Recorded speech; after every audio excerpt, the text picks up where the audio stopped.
Hey, new show here on Disrupt the Media. It is going to be each and every week. It is Unlocked with Brock Huard from Fox.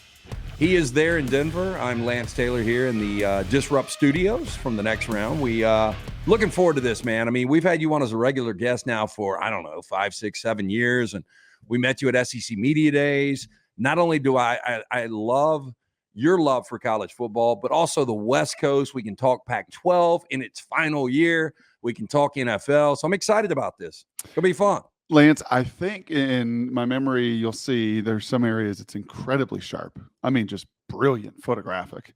And then other areas I'm just as dumb and dense as a rock. So you're going to notice that over our time here.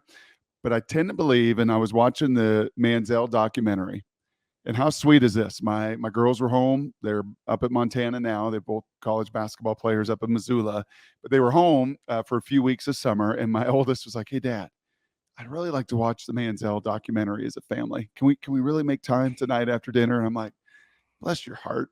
Part of me is like, that's awesome. Part of me is like, wow, football. No, that is awesome. The Notebook, no. We want to watch a Manziel documentary. That's right. So we all hunkered down and watched. And I think we may have met at that SEC Media Day where Johnny was just booted out of the Manning camp.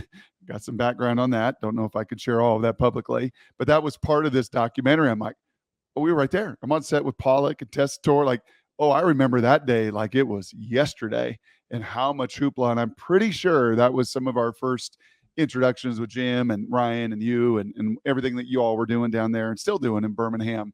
But that did bring me back to, I think, our initial connection way back when. Yeah, and I told you my initial connection. This will be the third time I've told it, so I won't tell it again. But I'm sitting in Indias of North America in Tuscaloosa at the university, and I was a freshman. And you did a piece for USA Today. They were profiling you because you were one of the, you might have been the number one pro-style quarterback coming out, but you were up there. Your brother Damon was already established. And you would just do a piece on life and just what it was like to be a highly recruited senior in high school. And I enjoyed reading that piece. And then it just came full circle when we finally met and we started having you on the show. So, again, super excited about Unlocked, but we go way back, although you didn't know it. I mean, 30-plus years. Yes. Mr. Culver, man, my English teacher, rest in peace. I'd give him the copy. He'd clean it up. And that long before anything in social media, golly, I don't even know, email wasn't around. So he had to fax that back to USA Today back east. And bless his heart, he'd make my stuff try to look good. And yeah, I bump into people still to this day. We've talked about this on the next round. To this day, I'll bump into people like you. They're like, oh yeah, man, I remember reading about high school girlfriend and recruiting and your homecoming dance and homecoming king and all that fun stuff almost 30 years ago. Yeah, that was back before the accessibility and everybody could find out whatever they want about everybody. So the old newspaper back in the day. This is Unlocked with Fox's Brock Huard. We're going to do this each and every week. So excited about that. And it's brought to you by our friends at MyBookie. Remember to get started, go to mybookie.ag now. Register for an account for free. When you're ready to make that first deposit, just use the promo code NEXTROUND. Grab that welcome bonus. It is on the house. Again, mybookie.ag. So before I get to the first thing I was going to throw at you, back to Manziel. If Manziel was a guy that was completely driven by football and consumed nothing but football, would he have been successful in the NFL? Today's NFL, yeah. I think he'd have a shot in today's NFL where we're seeing more speed, more spacing, more of the concepts that he brought to life with Kevin and their version of the air raid with Cliff and everything else. Yeah, I think that there would be a place. Could he be a bona fide franchise quarterback week in and week out? I don't know. I'll tell you, too, about that SEC Media Days. It was one of, I was a few years into media and into my morning show in Seattle.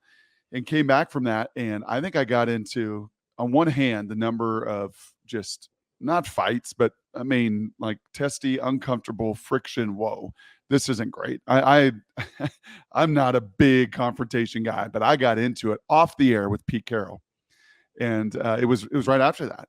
And I'm on set down there, and of course I am pretty straight laced, and I'm I heard some of the backstory from Peyton, everything that went down there, and like have a belief that how you carry yourself and how you lead your team and how most of the guys at the top of the quarterback food chain as franchise guys lead their team.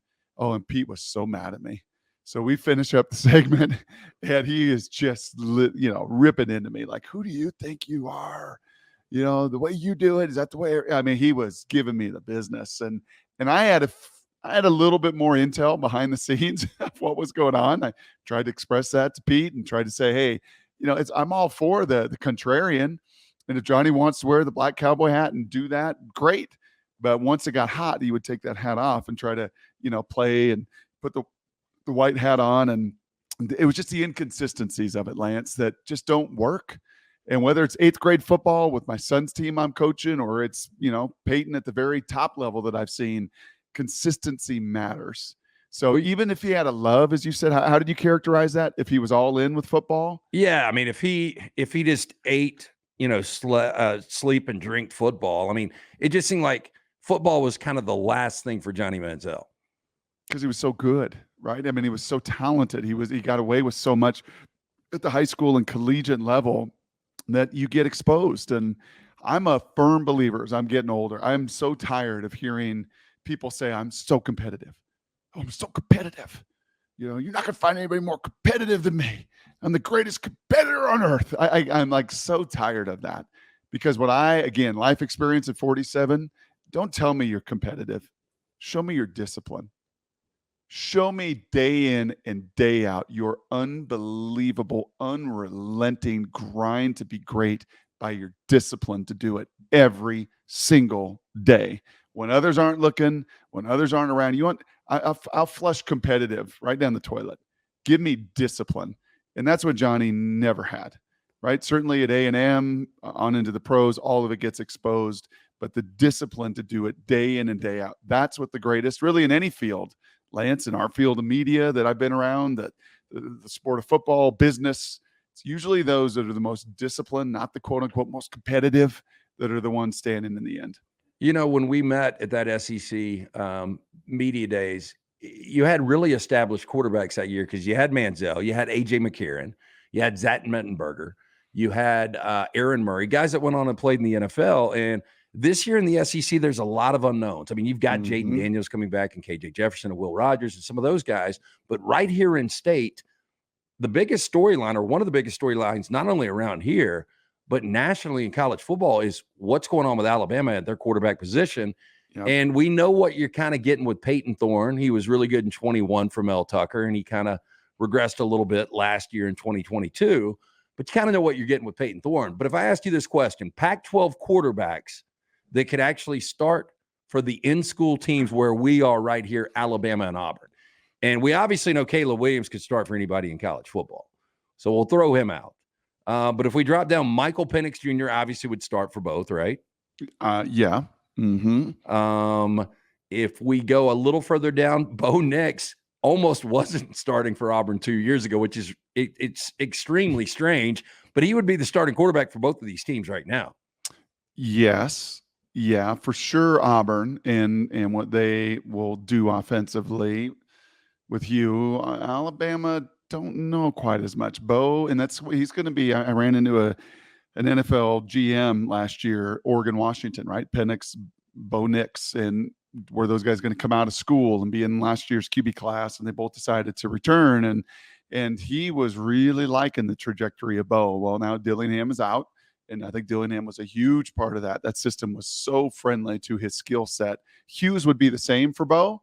Don't know quite about Alabama. Okay. And Bo will have to prove some of that this year. I think they're going to keep a lot of the same things they did in Eugene and make him comfortable. But I would answer without a doubt, yes, down on the plains. Tuscaloosa, I don't know. That's a little different system. Well, I don't think we've got a 100% Cam Rising right now. I don't think he's going to play this week against Florida. At least it doesn't seem like that. But with a 100% Cam Rising, he would. Does he start for both? He would. That dude's so tough. Hey, he's competitive. He's competitive, my friend. He is. I didn't say competitive. I said he's so freaking tough, and he elevates every. You're not going to hear. And if you hear me say competitive, I'll call you out. Yeah, you call me out immediately. Jane Delores kind of fun down in Arizona. Yep. Fish has done a good job with that program. I mean, they're watchable at least. Yeah, for sure. Now, my Trojans went out and plucked Dorian Singer away from them, and he's good, man. Yeah, he is. All their receivers are good. My brother is a receiver coach at SC, and he doesn't like to talk a lot. And certainly Lincoln keeps things very close to the vest. But he told me this summer, he's like, bro, this little freshman, this dude is insane.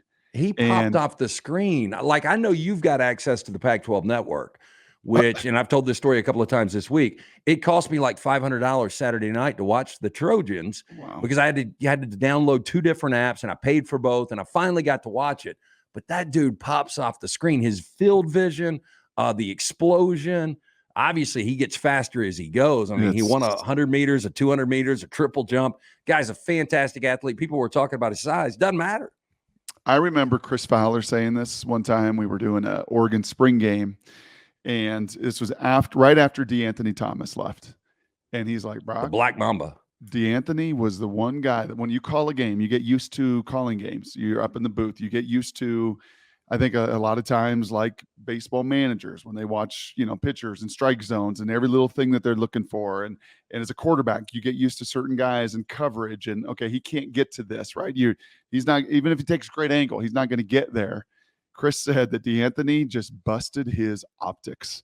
It was a kickoff return to Rose Bowl. He's like, I've never seen anything on a football field move like that guy moved. Reggie was right there, obviously, Reggie Bush, and you already heard. Nobody wanted to say it. And Yogi was like, Yogi Roth on the broadcast, like, I know if I say this, it's the first game out. But just the way that youngster ate up field. Not supposed to be able to do that. I mean, it's just totally different. So it's totally sidetracked. Get back to it. Jaden DeLaura, maybe not. Again, in Hugh's system would be a great fit. I don't think in Tuscaloosa. A healthy Cam Rising, yes. Michael Penix, yes. Caleb Williams, yes. And then kind of that next level down, right? Shedeur Sanders and Cam Ward, they would be competing. I mean, their skill set would certainly be in the mix with Thorne and the rest of the cats down there right now in your state. Well, you mentioned Dillingham now at Arizona State, and he's got Jaden Rashada. And, we talked about the Rashada saga with Florida for so long and how he was offered millions of dollars, and they pulled back on that. But how good's that kid going to be? Dillingham's system is as QB friendly as any. I mean, we joked, Benetti and I, like, man, do we get a little commission? Because I don't think anybody pumped up Kenny Dillingham more than Benetti and I in our 3 broadcasts of Oregon, where he was so good. And Lance, you guys would get such a kick. You and Jim and Lance would love to travel with us to a few games. You would love to sit in our production meetings. You'd love to sit in our coaches meetings. You would get such a different optics of so much of this. You get such a feel. Sometimes you can get blindsided. Sometimes you got to walk out of those offices and we got to remind ourselves, like, hey, we've been spun and we got to be careful with emotion because it can captivate you too much too. But Dillingham was, every time in those meetings, whatever you asked him, he had an answer. And it was like that. It's like your radio guest you get on, or different coaches you get on, and you're like, oh man, please get to something. Like, give me something, right, like immediately. So Kenny, how are you going to attack them? They're playing UCLA. And he just said, I'm really looking forward to this. Ken Norton and bless his heart, their defensive coordinator that passed away this offseason, battle with cancer. But both of them came from the NFL. And Kenny's like, they're NFL guys. Like, they don't understand the hash marks, the tempo, the spacing. They don't adjust. When we go forward to a side or we motion out, like, they're making NFL adjustments in an NCAA game. And I can't wait. And sure enough, Lance, it was boom, boom, boom, boom, boom. I mean, it could have been 900 yards. UCLA had no answers. So Dillingham will give that kid answers. He will go into Rashada that first game and not be so overwhelmed and like, oh, my head's swimming. It's like, nope, they do this, take this. They do this, take this. They do this, take this. Kind of like Hugh Freeze has done over the course of his career as well. Red light, green light, yellow light. We're not going to complicate it.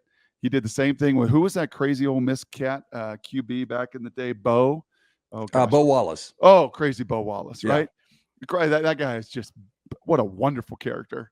Crazy Bo. And, he was like, yeah, man, red light, yellow light, green light. Like, just keep it really simple. And that Bo Wallace beat Alabama back in the day. Yes, he did, man. That Bo, he's all boy. That's what he said. Oh, that Bo's all boy.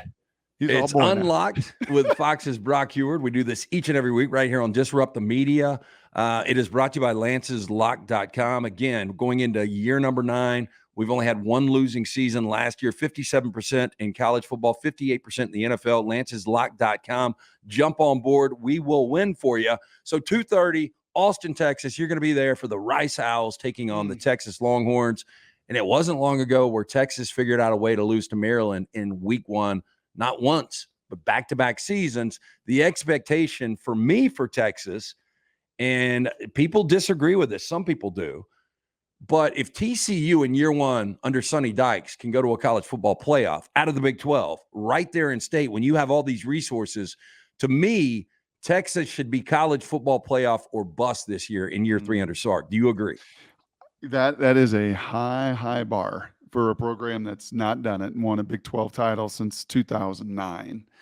That's a high bar. But my goodness gracious, when you compare their dudes with every other team's dudes in the league, and don't kid yourself now, TCU had dudes last year, right? They hit the transfer portal, kind of like Michigan State did the year before with Ken Walker. They hit the transfer portal on, just perfectly, receiver and DB and linebackers and DNs, and their strength coach transformed their program, Lance. You want to talk about, the crazy Bo, and he's all boy, like what they do in that weight room. And I sat there and watched some of it. I think I had him 4 times last year, including Hypnotoad in a hurry. One of my favorite moments I will never forget in all my life, where they rushed on the field at Baylor to keep that streak alive. But Texas has as many dudes as TCU had dudes last year. And my whole point though was, again, if Sonny Dykes, who really has never had a special season anywhere until he had that last year at TCU, if they can do it in year 1 with these dudes you're talking about out of the portal, I mean, Sark, we're paying him elite money, and this is year 3. Yep. 2 things. You're a numbers guy, and it's why you've been so successful doing what you're doing. How many 10-win seasons has Sark had in his career as a college coach at USC, that would be Washington, and Texas? Double-digit wins. It'd be 0. That would be 0. Yeah. That to me is the first hurdle. Get to double-digit wins this year. College football playoff, not sure. Bama game, week 2, will obviously be a signature moment in that. But going to Baylor, going to TCU, they only have to make one other trip out of state after Bama, right? They go to Tuscaloosa, and then late in the year, they go to Ames. Outside of that, they don't have to leave the state of Texas, which is an unbelievably positive advantage on wear and tear for guys. They're deeper than they've ever been. They've got more tools in the tool chest than any other team in that conference that they are going to compete with. But you've not done that. You've not gotten to 10 wins. Sonny said this, and Sonny was really humble about this. Sonny's environments at La Tech and at Cal, very different than the commitment and the resources he had at TCU. But you know what TCU had, Lance? Double-digit win seasons. Gary Patterson went 12-0. They'd won those games. They took those resources and the Texas kids, and they had success there.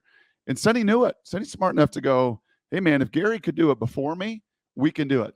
Mac Brown did it, a couple decades ago. So it's been done there, and it can be done there.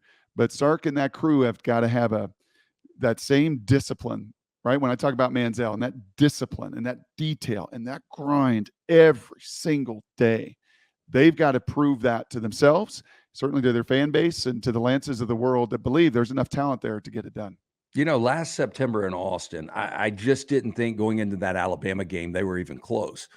But without the best quarterback in Alabama history and Bryce Young, Alabama doesn't walk out of there without a win. And watching if Ryan Watts, the starting corner for Texas, number 6, Ohio State transfer, boundary corner, if Ryan Watts gets home on a Cowboy corner blitz with 2 minutes to go, he gets home. He's unblocked. He is unblocked on the greatest quarterback, as you said. He is right in Bryce Young's 180-pound lap. You could not have called a better play, Pete Kwiatkowski, D coordinator. Your 6'3", 200-plus pound athletic corner has Bryce Young dead to rights on a corner blitz where he's unblocked, and he gets free to him. He tackles him. That game's over. They win. Game's over. They win. They win. But watching Quinn Ewers early in that game, I was like, dude throws a great ball, very accurate, and he has He's got really good presence for a guy being that young in that atmosphere against a defense like that. Yep. Will we see that type of Quinn Ewers consistently for 12 games this year? Yeah, that attention to detail, man. He's done it in the offseason. He's trimmed body fat.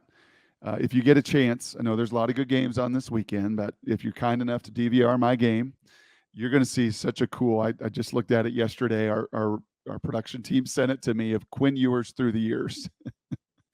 And he's a high school man. He got this like bleached. He's funny now, right? He was 5-star, highest rated dude, everything else, but he was a caricature. Then he goes to Ohio State and he's got the mullet. Then he came back and gained some weight, and he looked like a hobbit. And now he is lean and mean. He's trimmed down. How big is he now?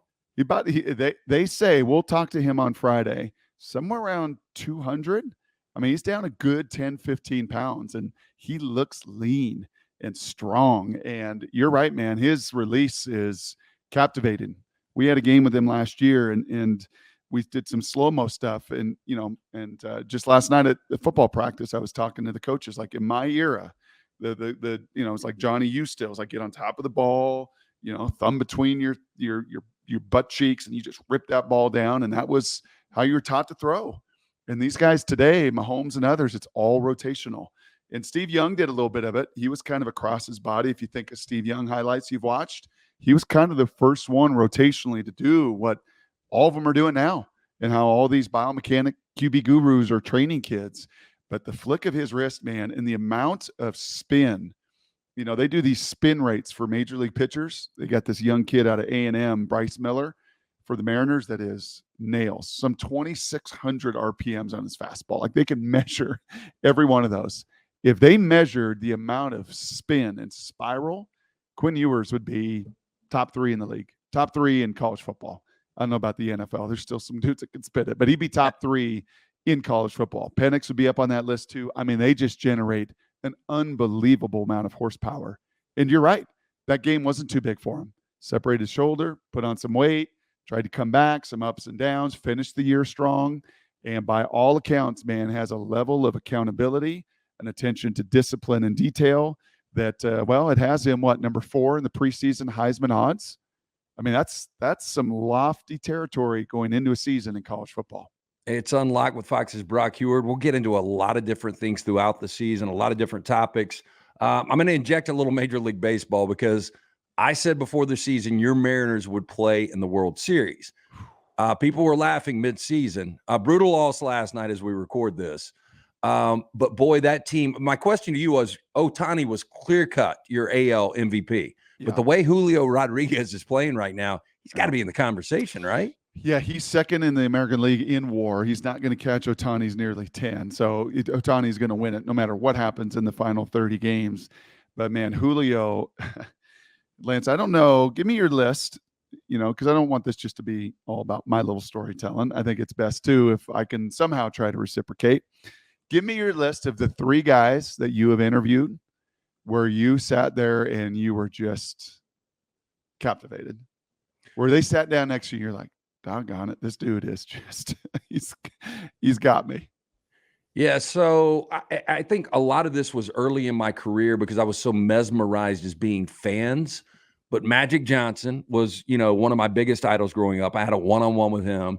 And obviously he's a massive dude at 6'9". No telling what Magic Yes. is now, 260, 270. So that was one of those. And obviously charismatic, the smile, the whole thing. And although we were sitting in the back of a warehouse at a sporting goods store, he still had that personality. Yeah. So he blew me away. John Wooden, just talking to John Wooden, and it was his later days. So he was coming up on 100 years old, but he's still, the mind was sharp. And he was an incredible storyteller. He was a no-nonsense guy, but he was a guy that I think everyone respected. So Wooden stood out. And then Vince Vaughn came into town to do some kind of improv comedy. And he was telling me he doesn't have a cell phone. Now, this is back in the mid-2000s. Wow. But that was when Vince Vaughn was at his heyday with Wedding Crashers and what else? Wedding Crashers, Old School. Yep. So those 3 really, really jump out. Barry Switzer drinking one time was incredible. We've had some memorable, just insane interviews. Yeah. But those three would jump out to me. We sat with Julio in March at spring training and finished, I don't know, it was almost a 20-minute interview. We're the flagship of the Mariners, so we had our table right outside the clubhouse. Just awesome. Spring training is the best. If you're a baseball fan, you've got to get to spring training. There's nothing better in it. Yeah, they really are accessible. It used to be like coaches at media day, which that doesn't exist anymore. Yep. But the baseball players are still so cool during spring training. So cool. And we finished, and my long-time co-host, Mike Salk, 14 years together, we look at each other on the air. We're like, are you like, and Salk's like, are you like, I'm like, yeah. I couldn't like stop looking at his eyes. He's got these piercing emerald green eyes, Lance, and he looks at you, and he is not one of these athletes that's looking everywhere but you. He is like in your eyes. Like I was swallowed. I couldn't even like move, mesmerized. I can't take my eye. He's looking right in my eyes. I can't take my eyes off of his eyes. And that's just he is all in. Like, he is so charismatic, and he's so young. And I hope he never changes. He will. But I hope he never does, because he is so invested. He is so engaging, and he is elevating the people around him. Unlike, I mean, maybe Acuna down in your neck of the woods elevates people around him. But as he got hot here in the second half, and he's got a little injury, and we got to keep an eye on that with a foot that I don't love the sounds of it. So could dramatically impact your preseason prediction. But yeah, he is as captivating as an athlete, teammate, star, loves the fans, as captivating a baseball star as we have in the game today. Yeah, I know Seattle has changed as a city over the last couple of years, but the fan base, they lose the Supersonics, which was a great organization. And I won't go too long on this, but it just popped in my head because I wanted to ask you this early on. But Seattle fans, we always talk about the 12th man for the Seahawks. Yeah. Mariners fans, they look like they support Washington. We used to call it the shaky camera game, because you'd be watching an ABC 230 Washington game, that camera would start shaking. Seems like a great fan base there. So Seattle overall, that's a really good sports town. It's awesome. Yeah, and they jump in. You could talk about the soccer. It's like soccer capital of the country with the Sounders, absolutely off the charts as well. When I was playing in the mid-'90s, the Mariners came alive. Ken Griffey Jr., Jay Buhner, Edgar, right? They made their chase all the way to the playoffs and have never been to a World Series. And there's just a hunger there, man. Like, the Huskies won a national title in 91. The Seahawks won a Super Bowl, right? They've been to lots of Rose Bowls. They've been to 3 Super Bowls. They've never been to a World Series, Lance. And the hunger on a Tuesday night, they had 44,000 people. Roof was closed. Horrible, just gray, rainy, nasty day. And it's been a beautiful summer, but that was awful. And 44,000 showed. So there is a starvation to like get there. And yeah, man, it's been a blast to watch. So now relocating to Denver, I'm all in. MLB extra innings, you watch every game? Yeah, every game. Good for you. Yeah, my son is all in. I can't stay up that late anymore, though. Thankfully, we're only 1 hour. Mountain Time is the greatest time zone for sports, to be honest with you. Central's good. I think Mountain might be the best. Eastern's really hard, to your point about watching. When I'm out on the East, like, I'm going to bed at 10. I'm old, Lance. Like you, I'm old. Getting old. Can't stay up till midnight. 10:30 first pitch. Those poor people. I mean, sometimes I know with the pitch clock now, games have shortened up. Yes, but hell, there were games going till 2 a.m. back in the day. It doesn't work. So yeah, nope. I am all in. Totally invested. The Seahawks are a tremendous fan base. The Mariners. The football's taking the hit, and the West Coast is taking the hit. And I'm glad, in our first episode, we don't have to talk about the demise and the debacle. We did it on the next round, a week ago or so. And, that level of sadness and that level of just irritation, and it went from pure anger and rage to now like deep sadness for Oregon State and Washington State and some of those that have been the most hurt. But the West Coast college football fan and the failed leadership on the West Coast from boards and regents and presidents and Larry Scott has really, unfortunately, diminished some of those, not some, a lot of those fan bases on the West. Yeah, and we'll get to the Pac-12 here in a second. It's Unlocked with Fox's Brock Huard. It is brought to you by MyBookie.ag. Football season is back. Winning season is at MyBookie. Get started. Go to MyBookie.ag now. Register for an account for free. When you're ready to make that first deposit, use that promo code NEXTROUND. Grab that welcome bonus. It's on the house from MyBookie.ag. So back to USC, we were talking about Zachariah Branch, who was just unbelievable. But watching that game, I thought for sure with their athletes, they would come out with some of these transfers that have come in, from Mason Cobb to Bear Alexander, and Alex Grinch would make a point. Let's do everything we can to completely crush San Jose State's offense, and let's try to pitch a shutout. I thought that they would score around 14 points, but it wasn't only the 28 points. It was the 198 rushing, the 198 passing. It looked like the same old defense to me.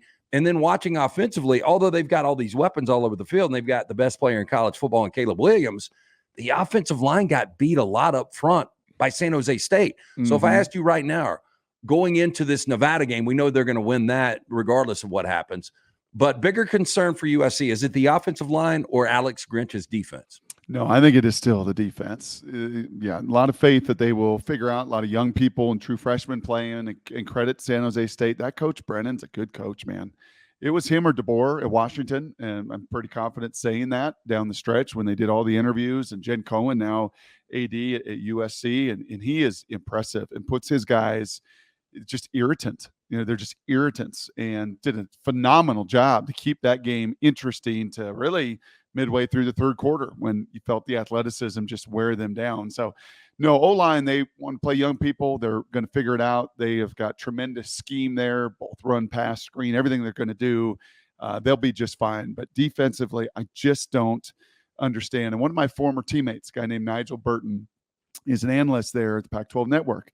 And he said at halftime, he's like, he said it before the game. He's like, with Alex Grinch, just simplify the menu. Like, you don't need to do all these things. And I always felt like at Oklahoma when I call a lot of his games, and he's innovative, and Alex is great, and he's smart. It's like, come on, man, we don't need to do all of this. And we don't need to run an inverted coverage 60 seconds before halftime and give them a chance to get behind us when athletically they should never get behind us. But if you weren't thinking and you weren't trying to be doing too much, it wouldn't happen. So, yeah, that's the challenge for me, is just like, golly, just let your athletes be athletes. Just line them up. Just keep it simple. And now you got a few more horses up front. They didn't last year defensively. So I understood moving the chess pieces and having to do a lot and try to win those X's and O's, because there were some matchups, well, like Utah, that they could just hammer you if you lined up. But this year, I'd like to see that simplify. I'd like to see less is more with them defensively. And maybe that was, and hopefully, a little bit of a wake-up call for them defensively week one. As I transition into the Pac-12 as a whole, USC is just one of these programs that people don't realize how good Pete Carroll's defense was back in the day. And I just thought, and this is going to be knee-jerk, but after watching them week one against San Jose State, I just don't think they can go unscathed in that Pac-12, because to me, as the Pac-12 dissolves in its final year, this is one of the best years of Pac-12 talent, at least on paper, going into the season, I've ever seen. Yeah, and quarterbacks are the straw that stirred the drink that make life difficult on those defenses. And as we talked about earlier with your question of Pac-12 guys in Alabama playing QB, hey, man, they're in their systems. And Cam Ward's in his system and Pullman flourishing, and Jaden Delores in his system with Jed Fish and Tucson flourishing. And Utah knows what they want to do. And we'll see with Shedeur. I hope he can stay upright. I have my real questions of whether. What about DJ under Jonathan Smith? I'm a big Jonathan Smith fan. I know you saw him in Washington when he was the OC there. Yes. And obviously, he goes back to his alma mater. He's doing an incredible job, but I don't know what to expect from DJ.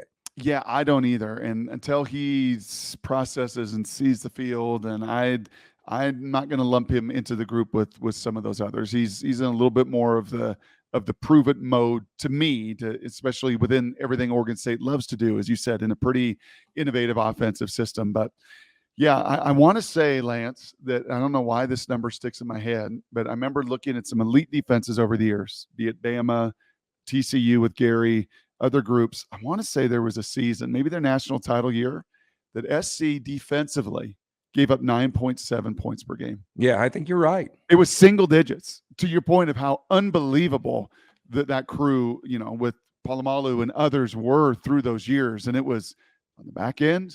It was at the second level. It was at the D-line level. Like, they had first rounders, second rounders, single digits points per game. Different era. right? Different era of offenses and timing, spread, and all But this. people don't remember that, No, they man. don't. You played the glamour position of quarterback, but everybody remembers Leinart and Carson Palmer back in the day, and obviously Reggie Bush. Everybody remembers those guys. Nobody But remembers the how great Matthews and the defenses were. Maualagas and the Right. Palomalos and the corners and they had difference makers, man, at every single level.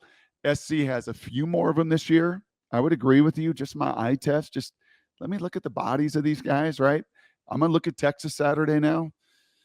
Whew, they got like 12 dudes on the Senior Bowl watch list. Alabama's got 10. So Texas got some guys off the bus that are starting to now look the part at the line of scrimmage, first and foremost. Jalen Ford at linebacker, they're secondary guys. Like they are, and USC had more off the bus this year than they did a year ago defensively. But I was hoping, like you, for a little bit more. And give San Jose State's QB some credit now. Like in these openers, and I don't know how you look at them, Lance, to make the picks that you pick, but those dual threat QBs, the ones that can create something out of nothing, not, JT and Tech's going to have a hard time getting out of the pocket and doing stuff. But like that kid from San Jose State that can really run. Cordora. The first time I saw him was against Arizona when he was playing for Hawaii. But they had a 3rd and 21 first drive. He gets it with his legs. He could run. So those dual threat QBs that can really run, that have experience, have played the game, when you're looking as maybe big underdogs and big numbers, they tend to at times offset it. And he certainly offset some of the structure of USC's defense. There is a reason that Kyle Whittingham and Utah have won back-to-back Pac-12 championships. And as good as the offense has been with Cam Rising, they're always so good up front defensively, and those defenses are airtight. And again, I think Utah is going to have a really good defense. We'll see what they do against Florida week 1. But if you had to, including Utah, USC, you mentioned Penix and Washington and Kalen DeBoer, what a great job he did in year 1. Obviously, Oregon, year 2 with Dan Lanning coming back with Bo Nix. Mm-hmm. Who is the favorite to win this conference after watching USC? Yeah, I think USC is still the favorite. I mean, the caliber of their athleticism is just different. I mean, they are 8-9 at wide receiver, different. Where on any play, and Caleb, and I thought, and they even took him out of the game, and kudos to Lincoln. It's like, I don't have to run up and have him throw 8 touchdowns and 500. Like, he won the Heisman. We're going to take care of him. He's going to be upright for 13 games, hopefully 15 games, then get to playoff and everything else. But their caliber of athleticism offensively is unique and different to their peers in this conference. Oregon's probably next on that athleticism scale, but the line of scrimmage scale, to your point, number 1 is in Salt Lake City. And if my memory serves me right, they're back-to-back champs. And you better deal with them first. And they got a young running back that's an absolute hammer. They got no line that is purely violent. They return most of their people defensively. They are going to be, and of all the games in the Pac-12, and there's some fun ones. Boise, Washington, that number's about 15. That's worth keeping an eye on because that Boise QB, that dude, can flat out run. Green, whatever his name is. He can absolutely. Yeah, Talon. We haven't seen a quarterback like that at Boise. I don't think ever. No, we saw him in Kellen Nevada. Moore was a stud. Jared Zabransky could run a little bit. Yep. No, he played for the Nevada Wolfpack and was a 2nd-round pick to the Niners and took him to a Super Bowl. Like, that's his caliber of athleticism, that being, of course, Colin Kaepernick. So that guy can run a little bit. That's intriguing. There's some good ones, but that Florida-Utah one, that's going to be a big for Utah, especially after losing the way they did in the Swamp. And as he said, Cam, probably they've been very, and when they're very, that usually means he's not going to play. That my experience dealing with Kyle and their staff and their people. So do the rest of it make up for and compensate? And Florida's going to go, wow, this is Salt Lake now. Like this play, the Swamp special, Alabama special, LSU special. There's some special places of the SEC. The only one that's special right in the Rocky Mountains and West, quite like that, right now is Rice Eccles, and it's going to be electric. Have you been to Rice Eccles? Oh, yeah, I did an SC game there that was, as Jason Benetti said during the broadcast, which was one of the greatest lines. He had a couple of them last year, Lance, where I sat next to him. I'm like, gosh, that guy's smart. Yeah, I love. I mean, you guys are a great team, but he's always been a great play-by-play guy. He said, because they were wearing all black that night, he said, it is as if the night is screaming at us. And I was like, damn, that's really good, Jason. That is really good. Was that the night that Darnold got his first start? No, this just last. Yeah, this was just last season on the 2-point conversion. Oh yeah, to win it, man. That was something. And then we had him obviously in the rematch in the title game. But Rice Eccles is Husky Stadium still obviously crown jewel, one of the best. Oregon can really rock SC, and you saw it. And I love the sight of that. Right. I mean, it was humming and it was packed, and there were 80,000 in there in the Coliseum, which is great. So there can be some amazing venues. But right now, as far as an opponent coming in, yeah, Rice Eccles has got it humming as much as anybody does, as I said, either in the Rockies or west of the Rocky Mountains. It's unlocked with Brock Huard. It's brought to you by MyBookie. Use that code next round to secure that first deposit bonus up to $1,000. Again, mybookie.ag. One of the things I love about this show that we're going to do this year is you're a big NFL guy, so we can jump around the NFL. Obviously, we don't have regular season this weekend. It comes up next week, and we kick it off Thursday night. But I wanted to ask you just a couple of NFL things real quick. The Jets, I watched the first episode and a half of Hard Knocks. Aaron Rodgers seems like a completely changed from a personality quarterback. Their defense was incredible last year, just terrible quarterback play. They've got some pieces like Dalvin Cook. Garrett Wilson's going to have a bust-out year. Where are you on the Jets? I think the biggest key there is going to be all about adversity. I mean, you're right. It's if you're a Green Bay Packer fan, if you're Gutekunst, the GM, you're watching Hard Knocks and you're throwing up. You're like, where was this? But unfortunately, like 18 years in a place, there's just too much damage that had been done. So he has been rebirthed. I think there's probably a good conversation, Lance, to be had of who has impacted their Q rating, their likability more, Kirk Cousins or Aaron Rodgers? Well, for me, it's Aaron Rodgers. And I hate to say this because I don't know the dude personally. I just didn't like how he carried himself. There was something that was pretentious about him. Sure. It didn't seem like some of these losses when they would be the 1 seed, losing in Lambeau, it didn't seem like it bothered him. And again, I'm not in his head, so it's hard for me to say that. And people are blown away on the next round when I talk about he's become kind of a likable guy, and they're like, you've hated this guy for years, but he's completely different. Yep, he is. And it will be, as I said, adversity. To your question of do they turn the corner? They do. They're going to win a lot of games. Are they going to win enough in that division, the most brutal division in football right now? That'll be a fair question. And anytime you have an older team, you got Randall Cobb and you got Dalvin, you got these older pieces, what happens to older teams in November, in December, in January? It's harder for them to bounce back. It's harder for them to sustain. And Aaron himself, does he have a pop a calf late in the year? And so, that will be truly like a long-term play, but boy, they have a lot of pieces, man. And Robert Saleh has been impressive in Hard Knocks. I think his leadership of knowing who he is and comfortable in his skin. And Breece Hall, I think, is the biggest X factor because that guy elevated Iowa State. I know Brock Purdy did too. Brock was right there with him. But that you saw a life without Brock Purdy and Breece Hall last year in Ames. Very different life. That dude was a monster the first month of the season before he tore that ACL. If he can come back and be any semblance of what he was a year ago, they will. Yeah, I think they will be a playoff team. Well, man, you know how quick things crumble. You played in the league, and it's just amazing how different rosters are from one year to the next year. Yep. And again, it's all about turnover margin in the NFL, and every game is down to a possession. So teams will flip from 4-13 to 13-4. With all that said, we did our Calcutta draft this past Monday night, and I had the second overall pick. I wanted to have more of there's 8 of us. We take 4 NFL teams each. We get 10 college teams. I had the second overall pick in the college draft and the NFL, and you get points and minus points for losses and then bonus points for playoffs and winning the Super Bowl and that kind of stuff. So number 2 overall, I took the Eagles just because I think the NFC has got an easy path. Yeah. So KC goes number 1 off the board. I take the Eagles, but the thing is, it's a snake draft, so I'm going to get picked 31 of 32. So I know I'm going to get just an absolute dud. And believe it or not, the guy that picked before me took Tampa Bay at 30, and the Rams fell in my lap at 31. Yep. But number 32 was the Arizona Cardinals. No surprise. So a couple of questions here. Yes. And then we'll wrap up first edition of Unlocked.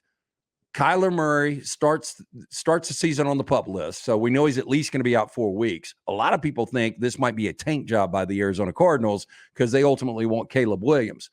What is the future for Kyler Murray? And then the second part, are the Rams going to be as bad as most people think? No, I'll answer the first one because I've got background on both those, but I'll answer the second one first. The Rams are not going to be that bad. The Rams feel and smell a little bit to me like Seattle did last year. Everybody thought Seattle, where did they go in your Calcutta draft last year? Probably 28, Fourth 29. round. Yeah, Yeah. I mean, it's just bad. Yeah, but you know, because, well, there goes Russell, and there goes Bobby, there goes all the talent. But man, they infused it with an amazing, draft. And that's maybe where they're a little bit different.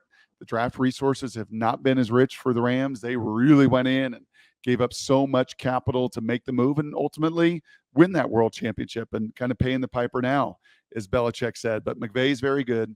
Stafford is still there. As long as he and Cooper Kupp are upright, they are not going to be as bad as Arizona and Tampa and some of these others. So, in fact, Aaron Donald too.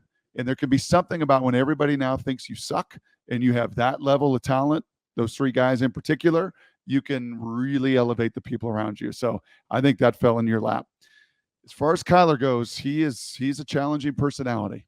I mean, he really is a baseball player wiring into an NFL franchise quarterback's position. I mean, he was a top 10 baseball pick. He was an amazing baseball player.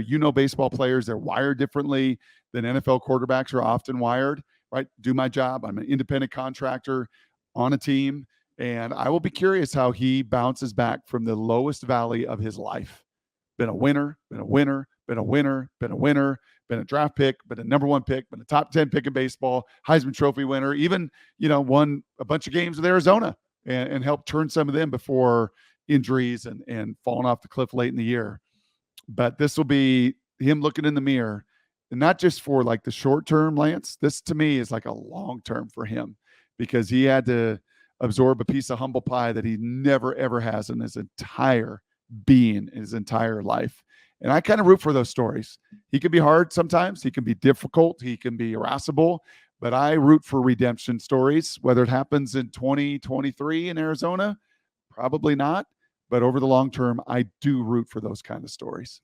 So Michael Jordan took like 15 years off from baseball. You've played the sport. You've played both. Kyler Murray is still young. He's like 25, 26 years old. Do you think if he tapped out on football, do you think he could still develop and play in the bigs? Yeah. Yeah. I think when he was that good. He was that good. And you just look at him like a second baseman, unbelievable power. I mean, it would take him time, right? And certainly there's questions of hitting all the stuff and spin you got to hit in today's baseball, but his quickness and he would still have a lot of the tools in his tool bag that, if refined, I don't think he's going to do that. I think he wants to prove and got probably a bigger chip on his shoulder he's ever had in his life. Prove that he can still do it between the tackles. But yeah, that dude was one heck of a baseball player. Okay, 2:30 Fox. You're going to be in Austin, Rice, Texas. I know a lot of Alabama fans will probably want to do their pre-scout on Texas as they roll into Tuscaloosa on September 9th. So we'll be watching, man. I'll at least sample it. I want to see Quinn Ewers. I want to see how much improved the defense is. Yep. I think that's all fair if the game goes the way that some in Vegas think it's going to go. I think folks will stick around in those hot seats. It's going to be over 100 degrees, man. But I think they'll want to stick around and see whether this Arch Manning guy, does he get in that game in that second half? Is he indeed the second QB? We'll figure all that out and find all that out. But I would have personally a blast with my history there and knowing Peyton a little bit. Like, that'd be super fun for me if I get to be a part of his first snap in college football if that game goes the way that many think it's going to go. So you're pulling for it. It's Unlocked with Fox's Brock Huard. We do this each and every week on Disrupt the Media. Tell your friends, like, subscribe. It's brought to you by MyBookie. Make sure when you sign up at MyBookie, use that code next round. You'll secure that first-time deposit bonus up to $1,000. It's on the house, mybookie.ag. Safe travels. Stay hydrated. We'll talk to you next Tuesday. Sounds great. Thanks, Lance.